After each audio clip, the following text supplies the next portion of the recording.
Conductance पे चले तो मूवमेंट ऑफ इलेक्ट्रॉन। और इलेक्ट्रोलिटिक कंडक्शन किसके कारण होता है? It is due to movement of ions. But किस स्टेट में होगा ये? सॉलिड स्टेट में तो नहीं होगा। अब NaCl सॉलिड है, NaCl का सॉलिड का लेके जा रहे हो तुम, मान लो कि, और उसके ऊपर इलेक्ट्रिसिटी का वायर गिर जाए, NaCl सॉलिड है, तुम्हें करंट नहीं लगेगा, आयंस कंडक्ट नहीं कर पाएंगे सॉलिड स्टेट में। कब कंडक्ट करेंगे? या तो मोल्टेन स्टेट में हो या फिर सॉल्यूशन बन जाए। सॉल्यूशन में भी Na+Cl- वगैरह होगा तो कंडक्ट करेंगे। Due to movements of ions. Movements of ions कब होगा? जब वो मोल्टेन कंडीशन या इसमें हो। दूसरा, जब इसमें इलेक्ट्रिसिटी पास करोगे मेटालिक कंडक्टर में।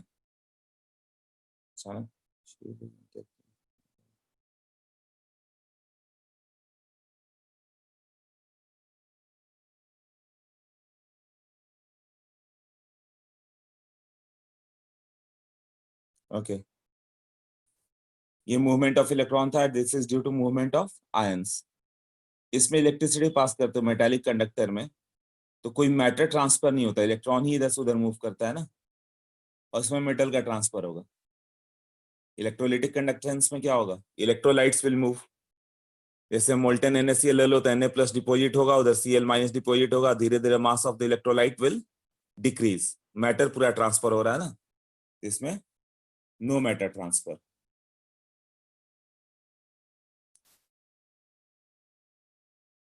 और इसमें बिल्कुल Na+ कैटायन है, कैथोड पे चला जाता है, Cl- एनायन है, एनोड पे चला जाता है। इसमें क्या होता है? Matter transfer. ये सब नोट्स में दिए हुए देख लो, सब पॉइंट्स लिखा हुआ। थर्ड पॉइंट, इससे केमिकल प्रॉपर्टीज में कोई चेंज नहीं आएगा। इसमें केमिकल प्रॉपर्टीज इसकी चेंज हो जाएगी। उसमें इलेक्ट्रिकल एनर्जी केमिकल एनर्जी में कन्वर्ट होगी। इलेक्ट्रोलिटिक में electrical energy converted to chemical energy. इसमें केमिकली कुछ फर्क नहीं पड़ा, इलेक्ट्रॉन का मूवमेंट था। हाँ। अब इसमें क्या होता है? इसमें टेम्परेचर बढ़ाओगे तो कंडक्टेंस क्या होगा? ये फिजिक्स के लिए भी इंपॉर्टेंट पॉइंट है ये वाला। टेम्परेचर बढ़ाते हैं तो कंडक्टेंस। कोल्ड वायर ले लो और एक हॉट वायर ले लो, किसमें ज्यादा कंडक्ट करेगा? Yes, decreases. गुड। क्यों डिक्रीजेस? हाँ, cold is more conducting. Good. Reason?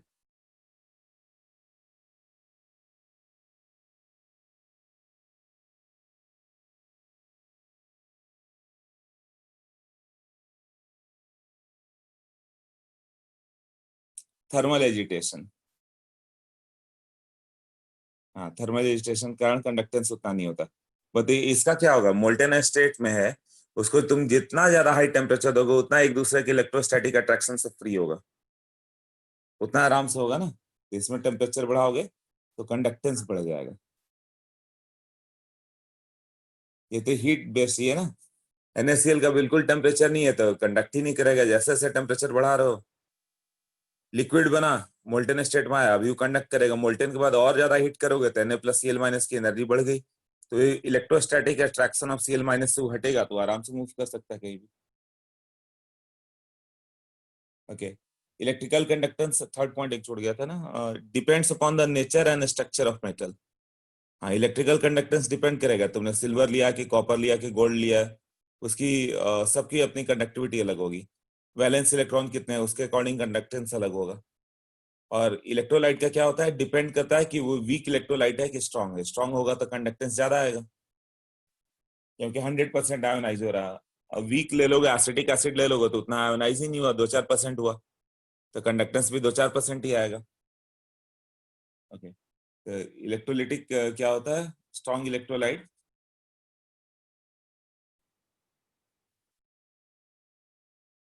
Increases conductivity, यही होगा ना। तो ये भी डिपेंड करता है कि कौन सा सॉल्यूशन लिया, वो भी डिपेंड करता है कि कौन सा वायर लिया। ना, electrolytic conductance depends upon.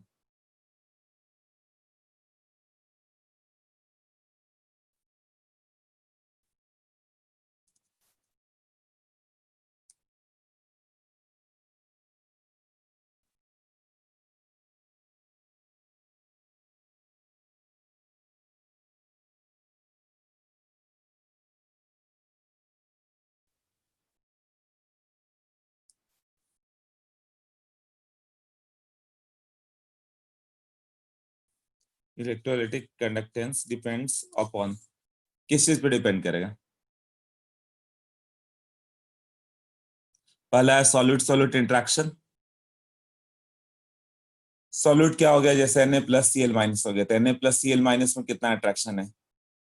Mg2+Cs और ऑक्साइड ले लो, उसमें क्या है इंट्रैक्शन? उसमें ऑफकोर्स इंट्रैक्शन और ज्यादा होगा। सॉल्यूट सॉल्वेटेड इंट्रैक्शन है ना, तो सॉल्वेशन एनर्जी कितना ज्यादा है उस पर डिपेंड करेगा। सॉल्यूट सॉल्वेंट से कितना अट्रैक्ट हो रहा है, कितना ज्यादा हाइड्रोलाइज हो रहा है। जैसे Li+ और Cs+, किसकी कंडक्टिविटी ज्यादा होती है? Which one is more conducting, Li+ की Cs+? पीरियोडिक टेबल का एक इंपॉर्टेंट क्वेश्चन।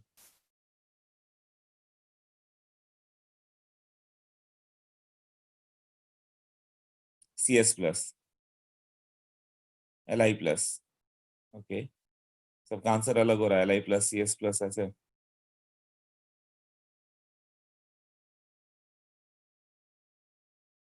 हाँ, Cgm का होता है। Li+ का साइज छोटा जरूर होता है, Cgm+ का साइज बड़ा होता है। तो कंडक्टेंस क्या होगा? Li+ का ग्रेटर देन Cgm+ है। बट सॉल्वेशन जब आ जाए, सॉल्यूशन की बात करें हम लोग, तब क्या होगा? Li+ इज मोर सॉल्वेटेड, तो ओवरऑल उसका साइज बहुत बड़ा हो जाता है।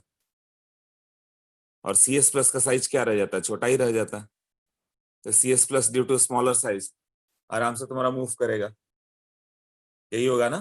तो Cgm+ is more conducting than lithium+ in the solution. ये यहाँ भी आता है ये क्वेश्चन। इट डिपेंड्स कि कौन सा लिया हुआ है, राइट। फर्स्ट क्या हो गया? सॉल्यूट सॉल्यूट, कौन कौन सा सॉल्यूट है ये इस पे डिपेंड करेगा, NaCl MgO ऐसे।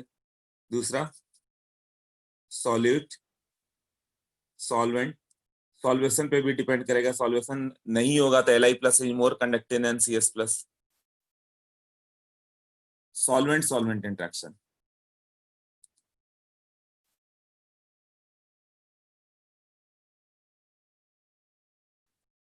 इसमें इंट्रैक्शन है, तो ये किससे रिलेटेड है? विस्कोसिटी से,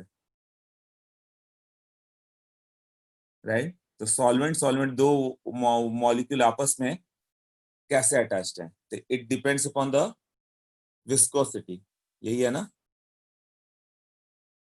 हाँ, तो सबकी विस्कोसिटी अलग होगी। यदि मोर विस्कस सॉल्वेंट हो गया, आपस में अट्रैक्शन फोर्स बहुत ज्यादा है, तब तो उसको जगह ही नहीं मिलेगी मूव करने की, कैटायन एनायन को, क्योंकि सॉल्वेंट का ही नेटवर्क बन जाएगा पूरा। तो रिलेटेड टू ये क्या है? Viscosity. When we increase the temperature, all other factor decrease. जब टेम्परेचर बढ़ा होगा तो क्या होगा? वो विस्कोसिटी ऑफकोर्स कम होगा, तो उससे क्या होगा? Electrolytic conductance increases.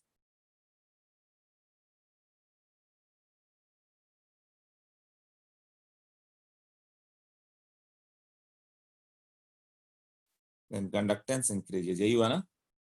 ओके, ये सब इसके वेरिएशंस थे। नेक्स्ट,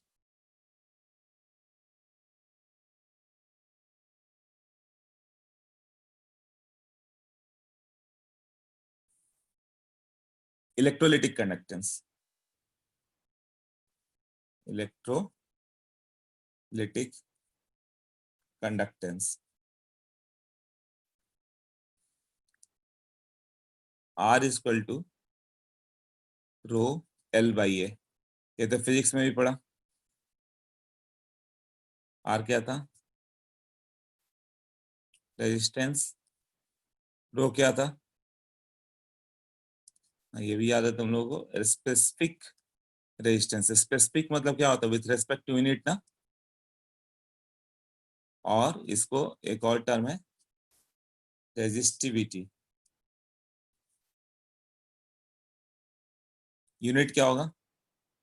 ओम, मीटर और ओम सेंटीमीटर, यही होगा ना। एल और ए को 1 कर दो, लेंथ 1 मीटर ले लो, cross section area 1 metre square का ले लो। इमेजिन करो एक वायर है जिसका लेंथ 1 मीटर है और cross section area 1 metre square का है। उससे जो उसका जो रेजिस्टेंस होगा उसको क्या बोलेंगे? Specific resistance. वो R इक्वल टू रो हो गया ना, रेजिस्टेंस ऑफ व्हाट? लेंथ जब यूनिट हो, एरिया भी यूनिट हो, 1 मीटर स्क्वायर हो, तो जो रेजिस्टेंस आ गया वही रो डिफाइंड होगा, इसीलिए उसको क्या बोलते हैं? Specific resistance. अब हम लोग बात करेंगे आगे कि जब इलेक्ट्रोलिटिक कंडक्टेंस लेंगे, तो जैसे तुमने इलेक्ट्रोलिसिस किया तो लेंथ दो इलेक्ट्रोड के बीच में फिक्स रखा, क्रॉस सेक्शन एरिया क्या होगा, इलेक्ट्रोड का क्रॉस सेक्शन एरिया। बट मान लो एक इलेक्ट्रोड 2 मीटर स्क्वायर का है और एक इलेक्ट्रोड 5 मीटर स्क्वायर का है, तो जो क्रॉस सेक्शन एरिया लेंगे हम लोग 2 का ही लेके चल रहे हैं वहां पे, जो लोअर वाला रह जाता है। तो यहाँ पर क्या आ जाता है, एक सेल कांस्टेंट लेंगे, जी स्टार इक्वल टू कितना लेंगे, L/A। ये जो वैल्यू हो गया हम लोग का सेल कांस्टेंट। मान लो एक इलेक्ट्रोलिटिक सेल है, उसमें अलग अलग सॉल्यूशन डाला जाता है, ये ऐसे ही क्वेश्चन आता है। पहले बार KCl पुट कर दिया गया, दूसरे बार H2SO4 पुट कर दिया गया, तो कॉमन क्या रहेगा, लेंथ कॉमन रह गया, क्योंकि अरेंजमेंट तो वही है, दो इलेक्ट्रोड के बीच में लेंथ सेम है, और क्या है, क्रॉस सेक्शन एरिया सेम रह गया।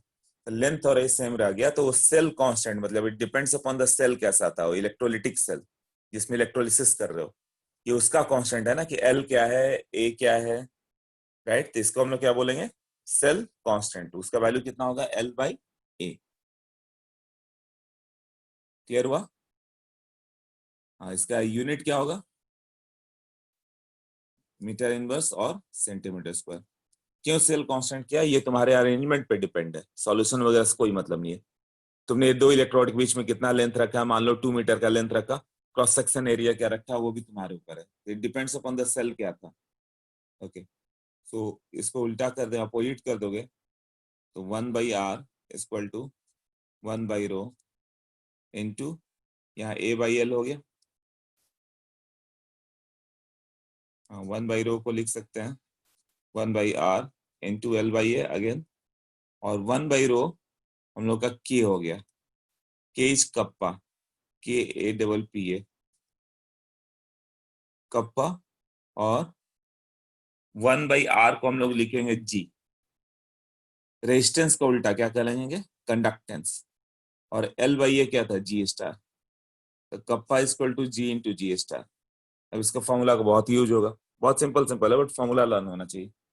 कप्पा इक्वल टू, इस पे क्वेश्चंस बहुत इजी रहेंगे। हाँ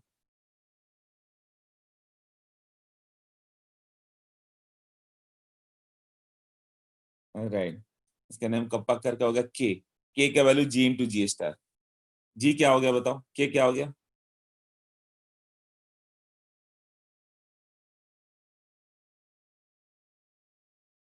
1/ρ equal to K, resistance 1/R, resistance का इनवर्स कंडक्टेंस, हाँ रो क्या था, रेजिस्टिविटी, तो के कहलाएगा कंडक्टिविटी, यही होगा ना। A cross sectional area, L distance between the electrode, ये सब तो क्लियर है। Okay next, K equal to G into G star.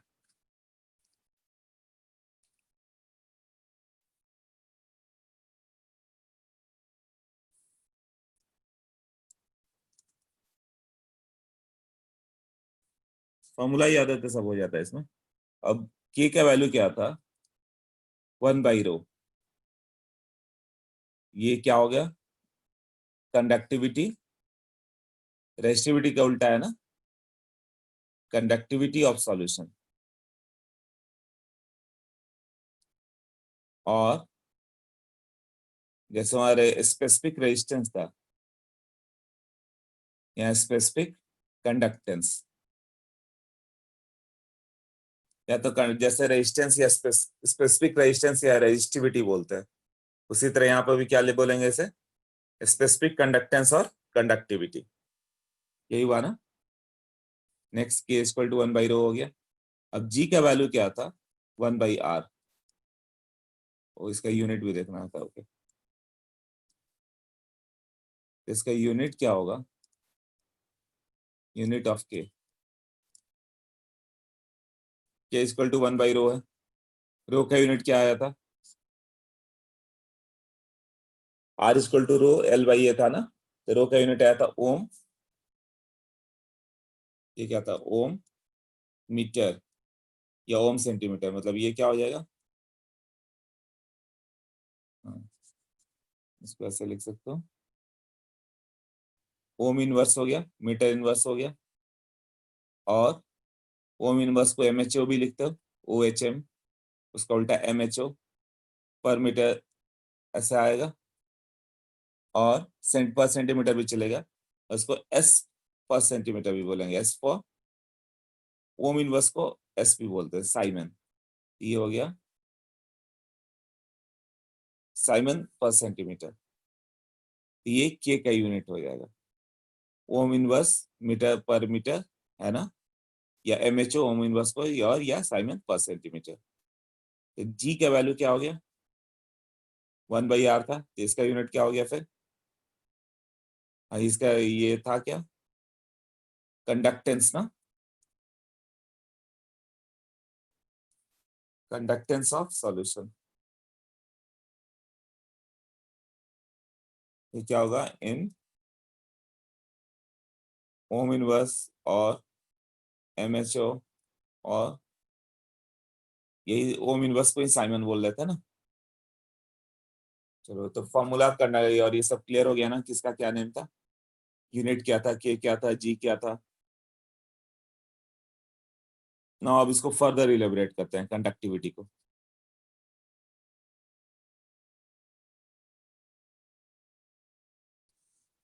Conductivity के, if L equal to 1 centimetre, या कोई भी एक यूनिट ले लो, 1 डेसीमीटर ले लो, 1 मीटर ले लो, एंड क्रॉस सेक्शन एरिया को ले लें 1 सेंटीमीटर स्क्वायर, तो यहाँ पे जो रेजिस्टेंस था वही रेजिस्टिविटी हो गया था, तो यहाँ जो कंडक्टेंस था वही कंडक्टिविटी हो जाएगा, और 1 यूनिट स्क्वायर ले लो, जो भी होगा 1 मीटर स्क्वायर वगैरह। तो यहाँ पे आर का वैल्यू क्या हो गया था, रो ना, उसी तरह 1/r इक्वल टू 1/k, मतलब G इक्वल टू के हो जाएगा। तो conductance when distance between the electrode is 1 and area of cross section is also 1 unit रहे, 1 सेंटीमीटर दूर रहे या 1 सेंटीमीटर स्क्वायर का क्रॉस सेक्शन एरिया रहे। ओके, तो क्या हो जाएगा इसका वैल्यू, ये किसका हो गया, कंडक्टेंस ही हो गया, कंडक्टेंस ऑफ 1 सेंटीमीटर क्यूब और 1 metre cube solution is called what, conductivity.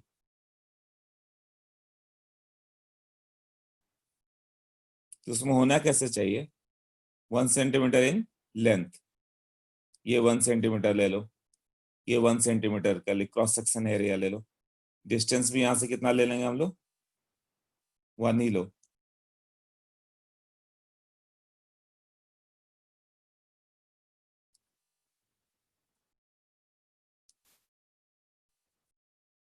ये लेंथ भी 1 लेना था, डिस्टेंस बिटवीन द, ये इलेक्ट्रोलाइट था ऐसे, यहाँ पे मान लो ये ऐसे सॉल्यूशन बाहर के प्लेस्ड है, ये दोनों के बीच ऐसे सॉल्यूशन फील्ड है, cross section area 1 centimetre square का और लेंथ 1 सेंटीमीटर का। उस समय तो लूज सेंस में हम लोग 1 सेंटीमीटर क्यूब बोल सकते हैं ऐसे, बट क्या ऑलवेज 1 सेंटीमीटर क्यूब होगा क्या, लेंथ 2 सेंटीमीटर ले लिया जाए, क्रॉस सेक्शन एरिया, और क्रॉस सेक्शन एरिया हाफ ले लो, तब होगा क्या,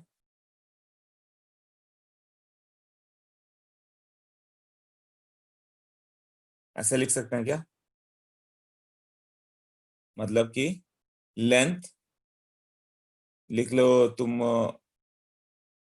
2 centimetre, and cross section area 1 centimetre, half लेना पड़ेगा 1 सेंटीमीटर स्क्वायर, तो भी तो होगा ना ये अरेंजमेंट 1 सेंटीमीटर क्यूब।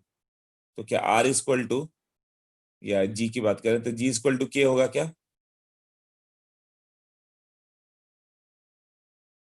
हाँ तब नहीं होगा, तो ये इसके लिए नहीं है, cross section area 1 centimetre cube बोल रहे हैं हम लोग, तो 1 सेंटीमीटर का डिस्टेंस होना चाहिए, 1 सेंटीमीटर स्क्वायर का क्रॉस सेक्शन एरिया होना चाहिए। ओके,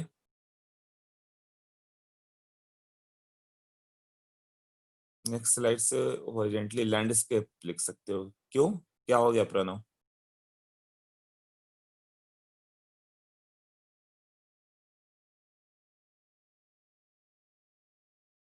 तुम ऐसे लिखने की बात कर रहे हो, इस तरह से लिख रहा तो हो भी गया।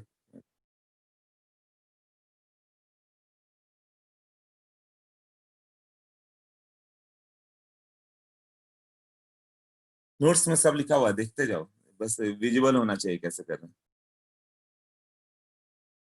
तो नोट्स में देखो क्या दिया हुआ है, लेंथ 1, ये लेंथ और क्रॉस सेक्शन एरिया दोनों को 1 1 रखो। तो सिंपली कंडक्टिविटी क्या हो गया, conductance of 1 centimetre cube of the solution. Okay,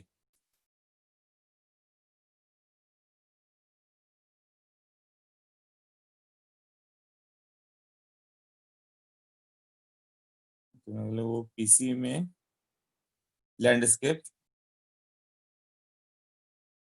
ठीक दिख रहा है। ओके,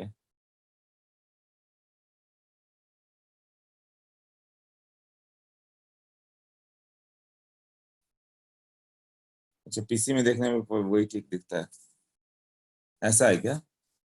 मैं तो पीसी नहीं यूज कर रहा हूँ, उसको यूज करूंगा। अच्छा ठीक है, मैं उसके लिए अरेंजमेंट करूंगा कि खुद ही पीसी पे लिखूं।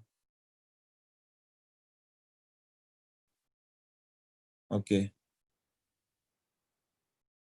ठीक है, अभी देखो measurement of conductivity, next time से करता हूँ फिर। मेजरमेंट ऑफ,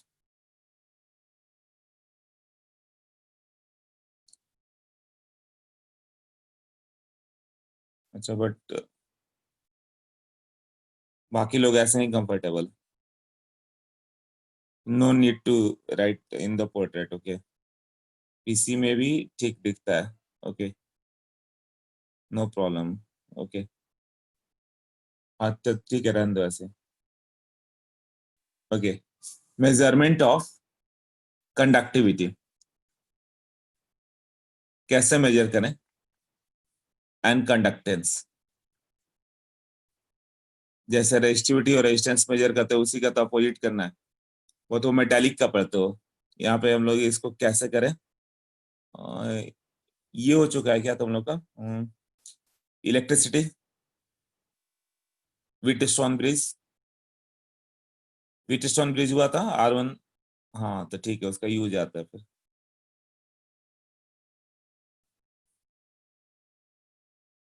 लास्ट वीक पूरा हो गया, इलेक्ट्रिसिटी भी डन। सबसे इजी टॉपिक्स कर रहे हो तुम लोग, इलेक्ट्रोस्टैटिक्स से लेके पूरा इलेक्ट्रिसिटी तक एकदम इजी इजी, मैग्नेटिक फील्ड वगैरह सब। केवल एक ही टफ टॉपिक आएगा बाद में, EMI वगैरह, बाकी सब तो इजी ही दिखता है। मतलब हो जाएगा एक दो बार करने से ही, उससे कभी क्वेश्चन मिस नहीं होता। तो मेरे लिए अच्छा हो गया। देखो standard solution of KCl is used.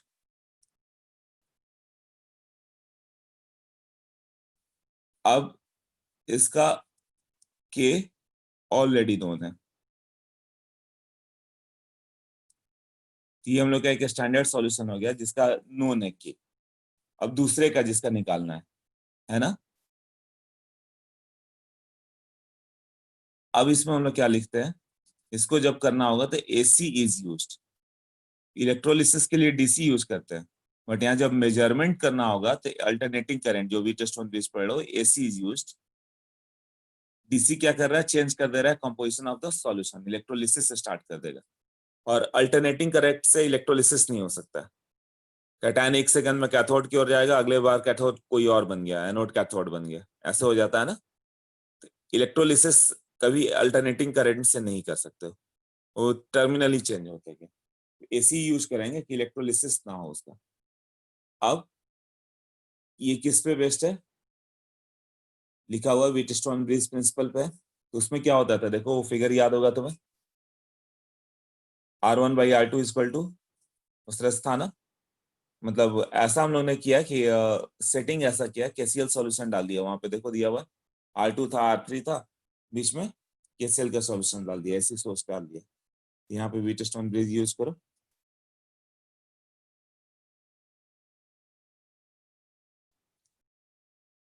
यहाँ पे करंट फ्लो नहीं आएगा, ये है ना।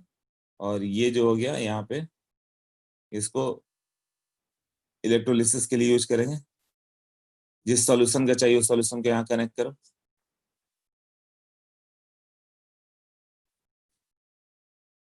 तो ये वायर यहाँ पे पुट कर दिया और यहाँ रेजिस्टेंस R4 डाला। अब इसके बीच में यहाँ से करंट पास करते हैं।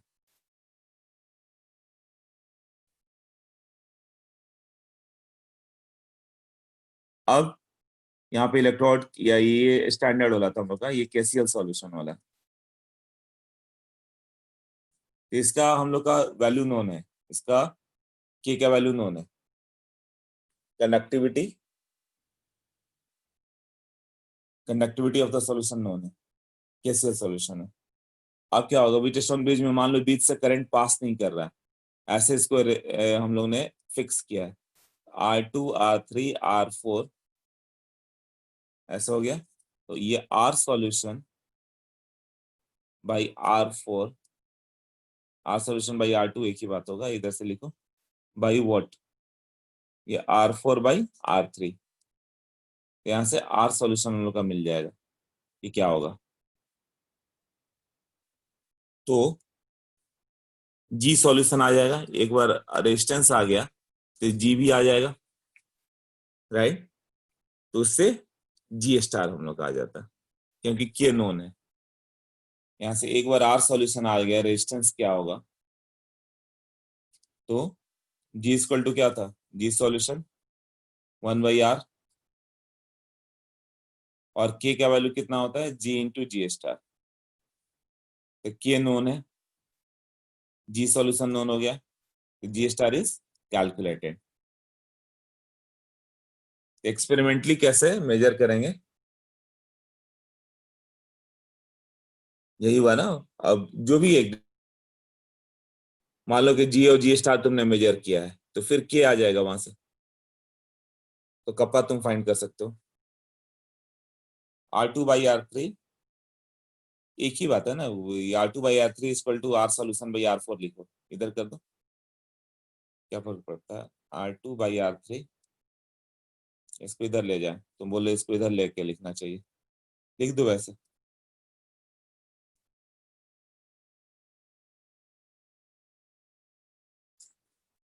ओके, क्लियर हो गया।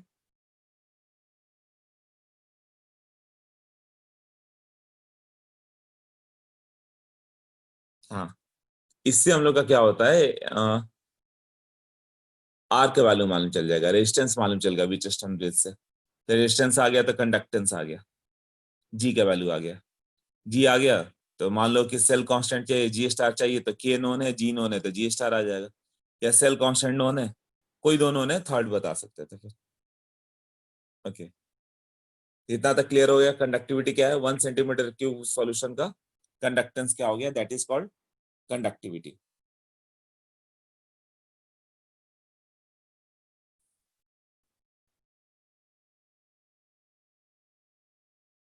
अब मान लो हम लोग जी का मेजरमेंट कर रहे थे, राइट। तब क्या होगा, एक्सपेरिमेंट 2 करो, उसमें क्या लिया गया है, केसीएल की जगह NaCl सॉल्यूशन, तो जी स्टार्स तो रिमेन सेम। एक सॉल्यूशन ले लिया गया, उसका क्या था, के नोन था, जो गिवन कंसेप्ट है उसमें, ये मान लो के नोन है। क्वेश्चन में कोई भी एक दो देगा, तीसरा पूछा बताया जाता है, तीसरा पूछा रहता है। यहाँ पे क्या हो जाता है कि के नोन था, तो तुम्हें क्या मालूम चल गया, के नोन है, जी सॉल्यूशन का जी मालूम चल गया, तो जी स्टार आ जाएगा। और उसमें जब तुमने NaCl यूज किया, तो जी स्टार तो वही रहा ना, एल और ए, जी स्टार रिमेन्स कांस्टेंट। इस बार जब तुम जी NaCl निकालोगे, तो 1/R NaCl आएगा, यही होगा ना। तो के NaCl तुम्हें इस साइड से आ जाएगा, तो वो कितना आ जाएगा, एक्सपेरिमेंट 2 जब हम लोग करें, NaCl सॉल्यूशन लिया, तब वो KCl का जो NaCl पुट कर दिया था, जी स्टार रिमेन्स सेम, L/A का वैल्यू वही रहा, वो जो कैलकुलेट कर लिया L/A, वो यहाँ पे यूज करेंगे। तो यहाँ पे k NaCl equal to G NaCl into G star, ये इसको NaCl ही लिख सकते हो, है ना। और जी स्टार NaCl क्या होगा, it is equal to G star KCl, वो तो सेम सॉल्यूशन था, तो जी स्टार आ चुका, उसको यहाँ पे पुट कर दो। तब यहाँ पे जी NaCl तो तुम्हारा आ जाएगा वेटस्टोन ब्रिज से, तो के का वैल्यू आ जाएगा ना यहाँ से। ये जी के फाइंड किया था, जी स्टार तो वही रिमेन्स सेम। अब इस एक्सपेरिमेंट में डीसी पास कर दिया गया तो सॉल्यूशन का कंपोजिशन चेंज हो जाता है due to oxidation and reduction. Okay, तो ये था एक्सपेरिमेंट कैसे करते हैं। तो ये क्वेश्चन देगा एक बार NaCl, वही मैं बोल रहा था ना, एक बार KCl था। कांस्टेंट किसको करना है, जी स्टार को। पहले डेटा से तुम कई क्वेश्चन ऐसे होंगे, जी स्टार कैलकुलेट करो, उसको दूसरा इनपुट कर दो, L/A का वैल्यू, मोलर कंडक्टिविटी, नेम से ही मालूम है क्या है molar conductivity.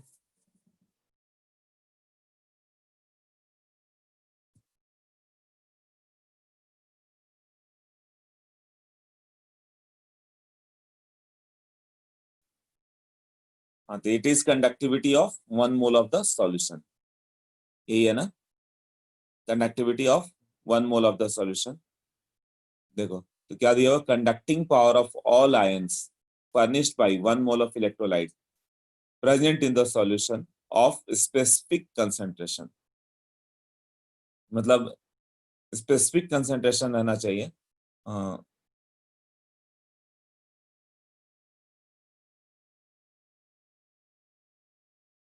Conducting power of all the ions, मतलब सिंपली 1 मोल का क्या कंडक्टेंस था, that is called molar conductivity. जो भी कंसंट्रेशन हो तो वो तो फिक्स हो जाएगा ना, कि जैसे मोलार वॉल्यूम, गैस का वॉल्यूम कुछ भी हो सकता है। आइडियल गैस लोगे तो वॉल्यूम तो कुछ भी आता है, 10 litre 20 litre, but molar volume fix है। मोलार वॉल्यूम मतलब 1 मोल का वॉल्यूम क्या होगा। तो उसके लिए मान लो STP पे लोगे तो मोलार वॉल्यूम कितना आता है, 22.4 लीटर, ऐसे आ जाता है। उसी तरह more easy of movement of the ions, more will be the conducting power. ये तो मूवमेंट ऑफ आयंस पे डिपेंड होगा ना, तो मोलार कंडक्टिविटी किसके पे डिपेंड करेगा। हाँ, जितना इजी मूवमेंट ऑफ आयन होगा उतना ज्यादा कंडक्टिंग होगा। अब देखो लैम्डा एम कहीं पे लिख देंगे मोलार कंडक्टिविटी, तो ये क्या कहलाएगा, conducting conductivity of what, 1 mole of electrolyte. 1 mole of electrolyte कितने में प्रेजेंट होगा, प्रेजेंट इन जो भी वॉल्यूम हो जाए 20 सेंटीमीटर क्यूब ऑफ सॉल्यूशन, ये होगा ना। मान लो कि मैंने मोलारिटी दे दिया तुम्हें कुछ तो 5 मोलर, 5 मोलर कुछ भी KCl दे दिया है ना, तो इसका कितना हो गया, 1 मोल, 5 mole is present in what, 1 litre of solution. 1 litre मतलब कितना हो गया, 1000 सेंटीमीटर क्यूब ना, 1000 ml या 1000 सेंटीमीटर क्यूब ऑफ सॉल्यूशन। तो 1 मोल कितने में प्रेजेंट होगा, 200 सेंटीमीटर क्यूब ऑफ सॉल्यूशन। तो यहाँ V का वैल्यू क्या हो गया, 200 सेंटीमीटर क्यूब, मतलब 200 सेंटीमीटर क्यूब का जो कंडक्टिविटी होगा वही मोलार कंडक्टिविटी होगी, 20 centimetre.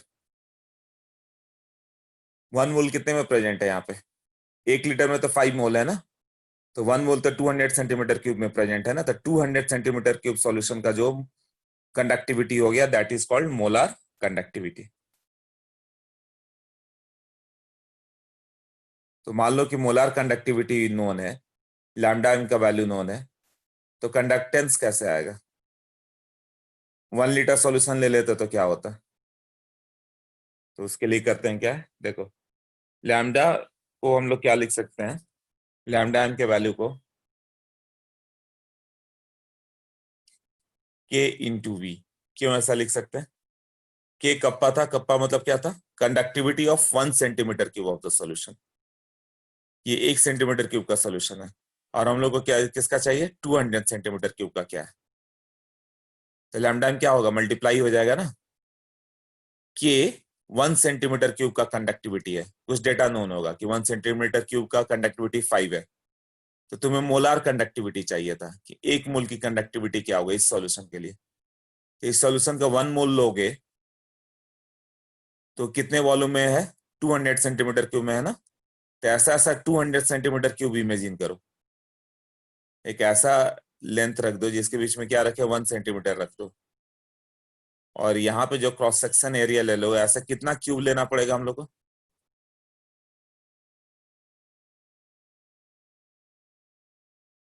1 centimetre square, 1 centimetre square, 1 centimetre square, ऐसा 200 क्यूब्स लोगे तो होगा ना। और दोनों क्यूब के बीच में डिस्टेंस 1 सेंटीमीटर ही है, मतलब ये क्यूब यहाँ से यहाँ तक बड़ा होगा पूरा। ठीक है, तो जो 200 क्यूब हो गया उससे कैसे करेंगे?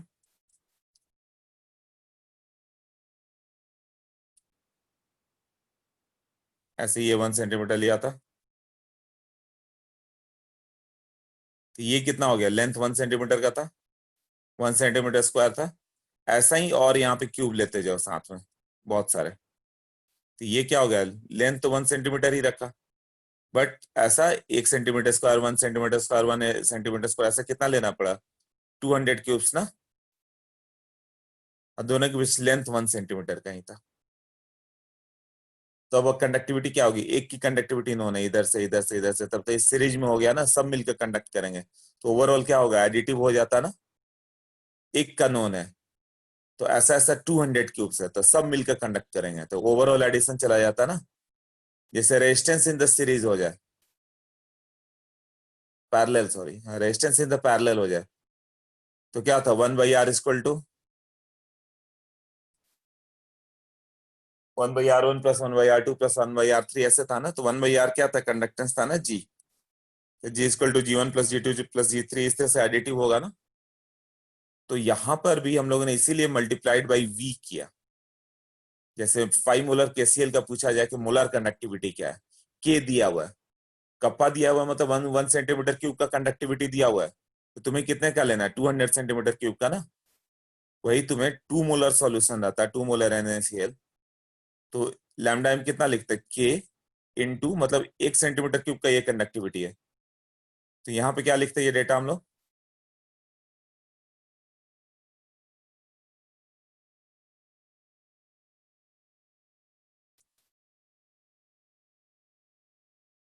हाँ ऋषभ, करेक्ट, 500, गुड।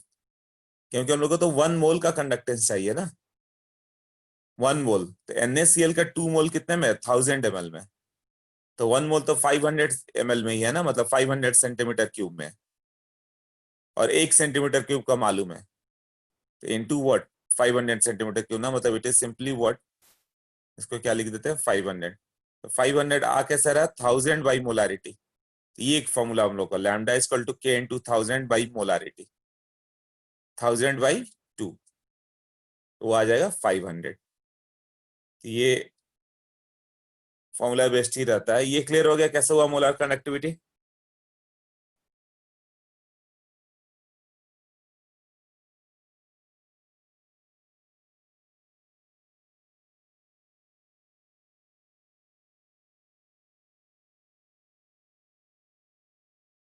ओके,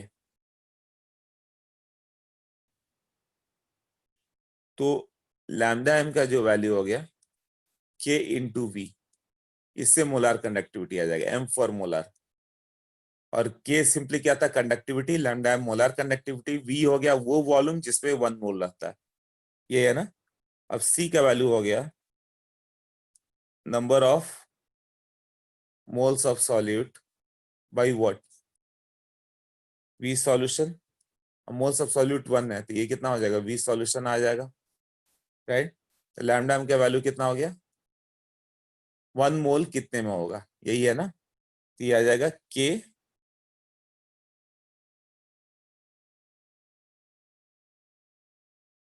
सी, ये इसका कितना होगा? वी सॉल्यूशन 1/c ना, लैम्डा एम का वैल्यू के इंटू 1/c आ गया, यही है ना। V solution equal to 1/c, तो ये एक यूनिट आ गया हम लोग का।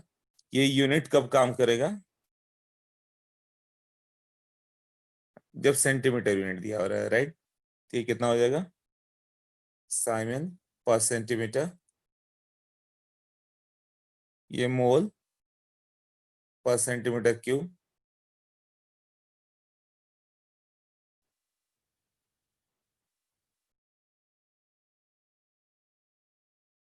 हम्म, इस तरह से होगा ना। ओके, तो लैम्डा एम का वैल्यू क्या आ गया यहाँ पे, के इंटू 1000/m, इसको 1000/m लेंगे। से कंसंट्रेशन कभी भी हम लोग मोल पर सेंटीमीटर क्यूब नहीं लिखते हैं, कभी लिखा हुआ है क्या मोल पर सेंटीमीटर क्यूब, मोल पर लीटर लेते हैं हम लोग, मतलब मोल पर 1000 सेंटीमीटर क्यूब ना, ऐसा लिखते हैं ना, मोल पर लीटर, जैसा भी मैं लिख रहा था मोलैरिटी लिखते हो। बेसिकली इसको 1000/m कर देता तो हो जाएगा ना, लैम्डा एम का वैल्यू के इंटू 1000/m ले लो। एम क्या हो गया, कंसंट्रेशन, जो अभी क्वेश्चंस कर रहे थे हम लोग, कंसंट्रेशन ऑफ सॉल्यूशन आया, तो हम लोग का यूनिट हो गया मोल पर लीटर। इसके ऊपर वाला जो फॉर्मूला था ये काम नहीं करता, क्योंकि कंसंट्रेशन कभी ये कोई यूनिट लिया ही नहीं है हम लोगों ने, मोल पर ml करके कोई यूनिट नहीं है अपना, और ये क्या था, मोल पर ml ना, तो ऐसा कोई यूनिट ही नहीं था। तो ये ऊपर वाला फॉर्मूला काम नहीं करेगा, नीचे वाला काम करेगा, मोल पर लीटर में करोगे तो 1000/m करना पड़ेगा। क्लियर हो गया, इस फॉर्मूला का बहुत यूज होगा, क्लियर है ये।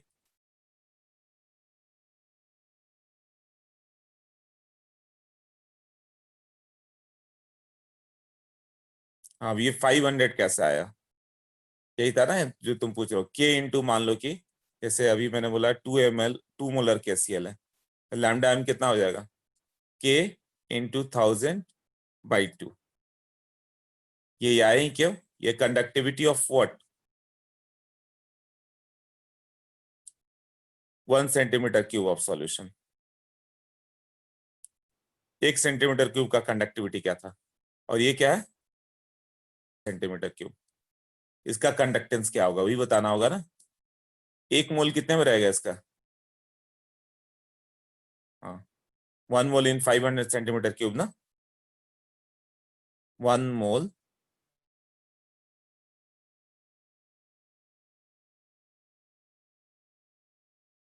500 सेंटीमीटर क्यूब सॉल्यूशन का बताना है। तो 1 सेंटीमीटर क्यूब का मालूम है, तो 500 सेंटीमीटर क्यूब का कितना होगा, कितना ही होगा लैम्डा एम, तो लैम्डा एम का वैल्यू के इंटू 1000/m, एम क्या होगा, मोलैरिटी। अभी क्लियर हुआ 500, हम मुबिन 500 क्लियर है वो।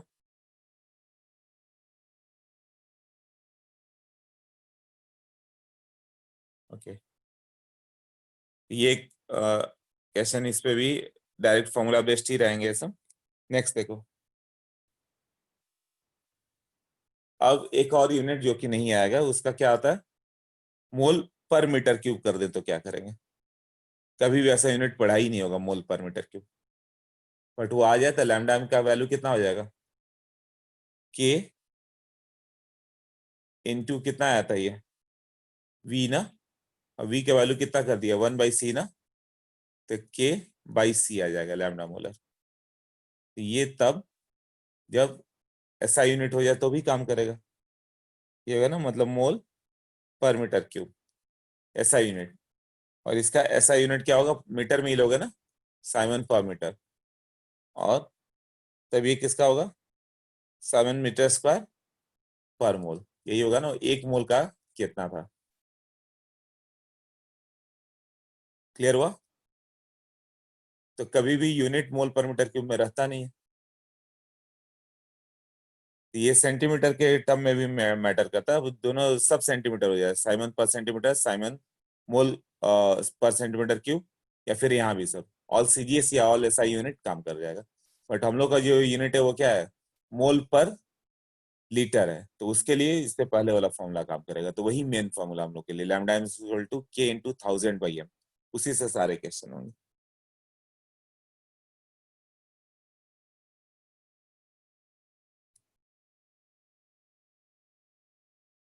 उसके बाद क्या देगा, लैम्डा एम इक्वल टू के के/m इंटू 1000 लिखा हुआ क्या, इंटू 100 लिखा हुआ है,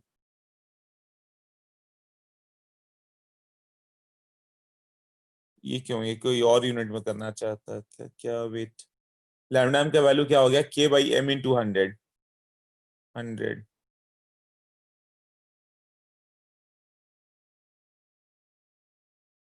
ये कैसे हो सकता है?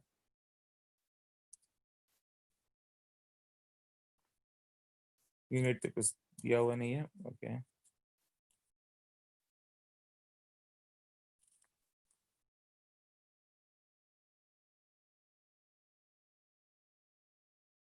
थाउजेंड ही होगा, रॉन्ग हो रहा है वो।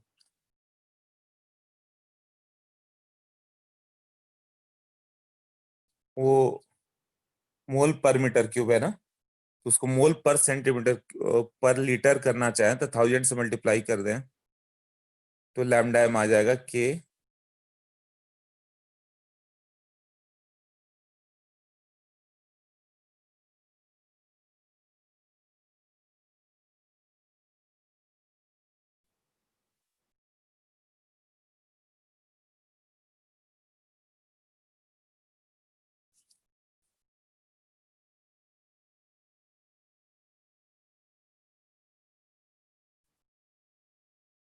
100 का तो फैक्टर नहीं आएगा, 1000 वाला ही फैक्टर होगा, हमें स्प्रिंट है। लैम्डा एम का value k divided by m in 2000। Molar conductivity करना पड़ा था हम लोग को, मोल पर मीटर क्यूब। 1 मीटर क्यूब में 1000 लीटर होता है, इसलिए 1000 से मल्टीप्लाई कर दिया तो 1000 टाइम ज्यादा आ जाएगा, यदि मोलारिटी तुम्हें मोल पर मीटर क्यूब में दिया हुआ है तो। और इसको यूनिट लाना होगा फिर साइमन सेंटीमीटर स्क्वायर पर मोल वाला, तो तब ये कन्वर्सन काम करेगा। तो खैर लास्ट फॉर्मूले की जरूरत नहीं पड़ेगी, तुम्हारे लिए एक ही फॉर्मूला काफी है, लैम्डा एम इक्वल टू के इंटू 1000/m। बस वहां 1000 कर देना।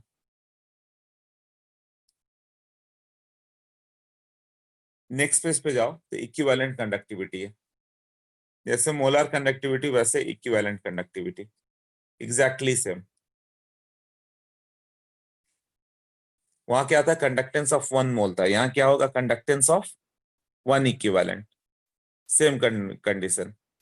जैसे H2SO4 ले लो, तो मोलर कंडक्टेंस मतलब 98 ग्राम H2SO4 का कंडक्टेंस क्या है, और इक्विवेलेंट कंडक्टिविटी मतलब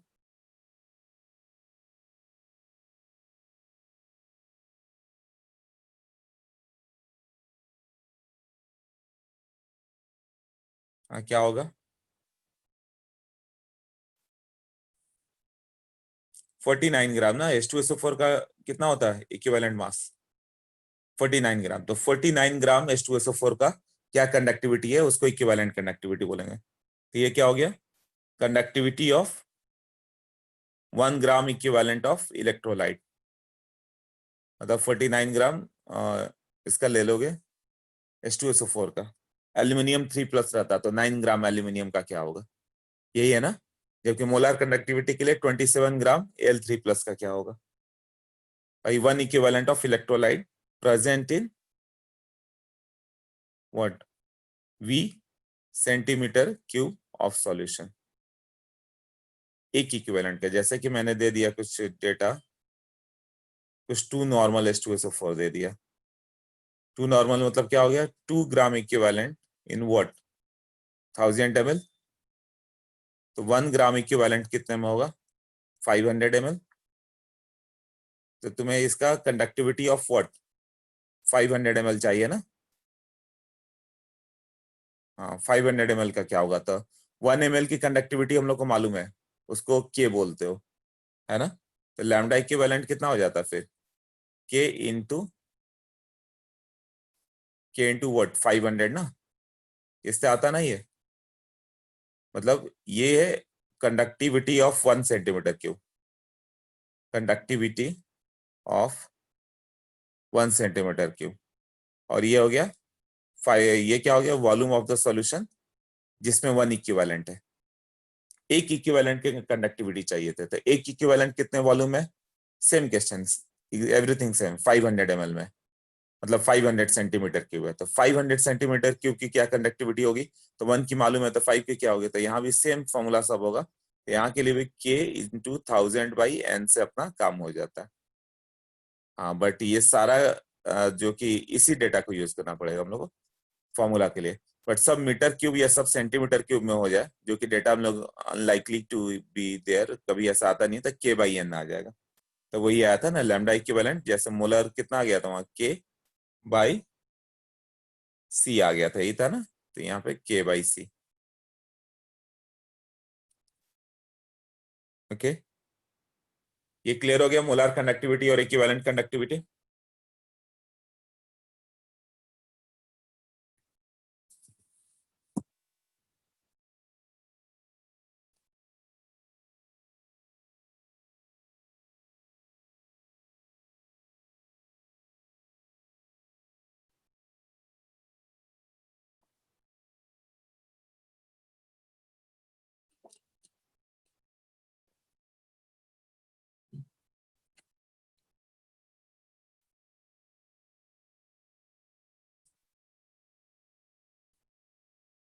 ओके, नेक्स्ट पे चलें।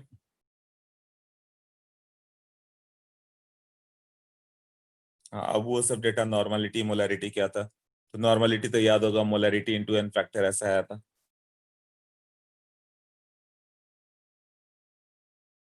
तो यहाँ पे क्या होगा, लैम्डा मोलार मतलब कितना होगा, lambda equivalent into n factor, ये होगा ना। जैसे H2SO4 एग्जांपल, H2SO4 लोगे तो लैम्डा मोलार मतलब conductivity of what, 98 gram H2SO4, और लैम्डा इक्विवेलेंट मतलब क्या हो गया,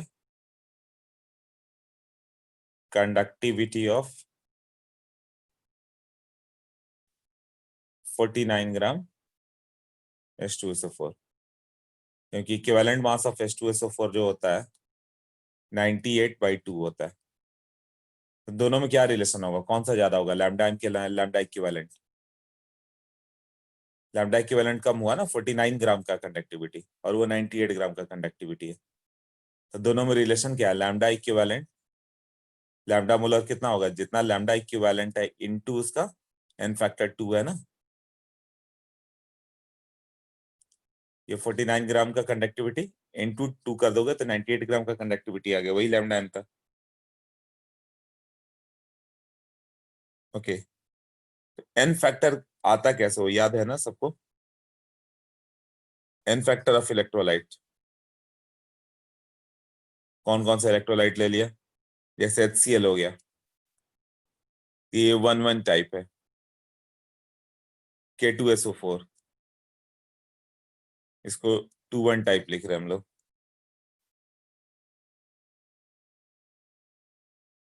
फेरिक नाइट्रेट ले लो, FeNO3 थ्राइस, इसका 3 आयन, इसका 1 है, ये क्या होगा, 1,3 टाइप।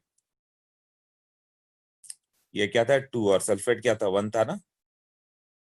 हाँ, ये दोनों 1,1 था, ऐसे 1,1 टाइप, 2,1 टाइप, 2,2 इस तरह से होगा ना।